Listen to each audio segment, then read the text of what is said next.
दुनिया की भू राजनीति में एक ऐसा दावा जिसने लैटिन अमेरिका से लेकर वॉशिंगटन और मॉस्को तक हलचल मचा दी है।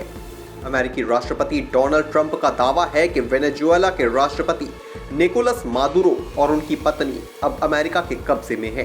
दावा है कि कराकस यानी वेनेजुएला की राजधानी से मौजूदा राष्ट्रपति को बिना जमीनी युद्ध के बाहर निकाल लिया गया। अगर ये दावा सच है तो ये केवल सत्ता परिवर्तन नहीं बल्कि आधुनिक इतिहास का सबसे साहसिक और विवादित विदेशी हस्तक्षेप होगा। सवाल ये है, क्या मादुरो सच में हट चुके हैं? क्या वेनेजुएला अब लोकतंत्र की ओर बढ़ गया या अराजकता की ओर? और क्या ट्रंप का ये कदम सद्दाम हुसैन और ओसामा बिन लादेन अभियानों से भी बड़ा है? इसी को लेकर देखिए हमारी ये खास रिपोर्ट। शनिवार 3 जनवरी 2026 वेनेजुएला की राजधानी कराकस में ताबड़तोड़ हमलों की खबरें आती हैं। इंटरनेट बाधित, सैन्य ठिकानों पर हलचल और फिर वॉशिंगटन से एक ऐसा बयान जिसने पूरी दुनिया को चौंका दिया। अमेरिकी राष्ट्रपति डोनाल्ड ट्रंप का दावा करते हैं कि वेनेजुएला के राष्ट्रपति निकोलस मादुरो और उनकी पत्नी अमेरिकी नियंत्रण में हैं और उन्हें देश से बाहर ले जाया जा चुका है।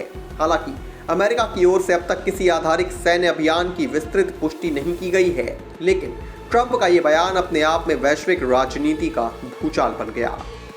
अगर किसी मौजूदा राष्ट्रपति को उसकी अपनी राजधानी से बिना औपचारिक युद्ध और बिना सत्ता हस्तांतरण किसी विदेशी ताकत द्वारा बाहर निकाल गया हो तो ये घटना आधुनिक इतिहास में बेहद दुर्लभ मानी जाएगी।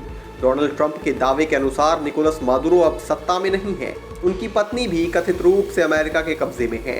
यह दावा इसलिए भी असाधारण है क्योंकि मादुरो सिर्फ एक विवादित नेता नहीं बल्कि एक ऐसा राष्ट्रपति है जो अब तक सेना, खुफिया एजेंसियों और सत्ता के मजबूत नेटवर्क पर निर्भर रही हैं।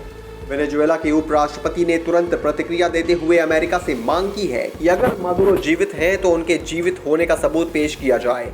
सरकारी मीडिया ने अमेरिकी दावे को मनोवैज्ञानिक युद्ध बताया है। अब तक मादुरो की उनकी कोई सार्वजनिक तस्वीर, वीडियो या ऑडियो संदेश सामने नहीं आया है।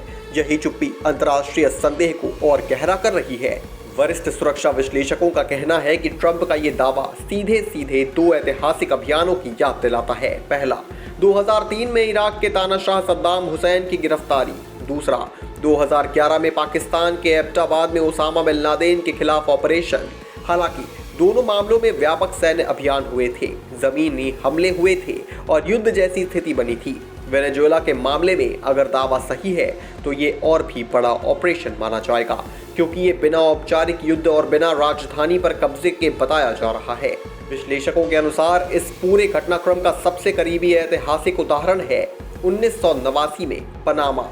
तब अमेरिका ने पनामा के नेता मैनुअल नोरीगा को गिरफ्तार किया था। नोरीगा पर भी विवादित चुनाव, नशा तस्करी और तानाशाही के आरोप लगे थे, लेकिन फर्क ये था कि पनामा में सीधा सैन्य हमला हुआ। पनामा की सेना जल्द हार गई और फिर नोरीगा को पकड़ा गया। वेनेजुएला में अगर मादुरो बिना युद्ध निकाला गया है तो ये नोरीगा मॉडल से भी आगे का कदम होगा। रक्षा विशेषज्ञों का कहना है कि इस बार अमेरिका ने लो विजिबिलिटी, हाई प्रिसीजन रणनीति अपनाई हो सकती है। मतलब कम शोर, कम सैन्य तैनाती लेकिन बेहद सटीक लक्ष्य। राजधानी कराकस किसी भी देश की सबसे सुरक्षित जगह होती है। वहां से मौजूदा राष्ट्रपति को निकालना असाधारण खुफिया क्षमता और स्थानीय सहयोग के बिना संभव नहीं है। CNN के इंटरनेशनल सिक्योरिटी एनालिस्ट निक पैटन वॉल्स के अनुसार ये ट्रंप के राजनीतिक कार्यकाल का सबसे बड़ा विदेशी सैन्य हस्तक्षेप हो सकता है। उनका कहना है कि ये कार्रवाई दिखाती है कि डोनाल्ड ट्रंप विश्व स्तर पर अमेरिका की कार्रवाई की स्वतंत्रता को कितनी दूर तक ले जाने को तैयार है। ये केवल वेनेजुएला नहीं बल्कि पूरी दुनिया के लिए संदेश है।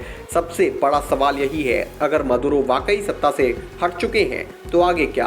अमेरिकी हस्तक्षेप के समर्थकों का मानना है कि इससे लोकतंत्र का रास्ता खुलेगा। मारिया कोरिना मचाडो या 2024 के विवादित चुनाव में विपक्षी उम्मीदवार एडमंगो गोंजालेज जैसे नेता सामने आ सकते हैं, लेकिन जमीनी हकीकत इससे कहीं ज्यादा जटिल है। वेनेजुएला के आपराधिक गिरोह, कोलंबियाई गुरिल्ला संगठन और ड्रग कार्टेल के देश के सबसे बड़े हिस्से पर प्रभाव रखते हैं। मादुरो के हटते ही ताकतें खत्म हो जाएंगी। सेना के भीतर विभाजन संभव है। सबसे संभावित परिदृश्य ये है, न तुरंत न लोकतंत्र, न तुरंत गृह युद्ध, बल्कि लंबी अस्थिरता। सत्ता संघर्ष और सैन्य अभिजात वर्ग से राजनीतिक सौदेबाजी। लैटिन अमेरिका के लिए ये एक खतरनाक मिसाल बन सकती है। क्यूबा, निकारागुआ और यहाँ तक कि ब्राज़ील तक इस घटनाक्रम पर नज़र बनाए हुए हैं।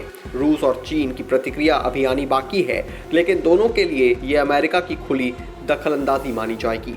डोनाल्ड ट्रंप का दावा ये है कि सिर्फ एक बयान नहीं बल्कि वैश्विक शक्ति संतुलन की परीक्षा है। अगर ये दावा सही साबित होता है तो वेनेजुएला एक नए अनिश्चित अध्याय में प्रवेश करेगा, और अगर नहीं तो ये सूचना युद्ध का सबसे बड़ा उदाहरण बन जाएगा।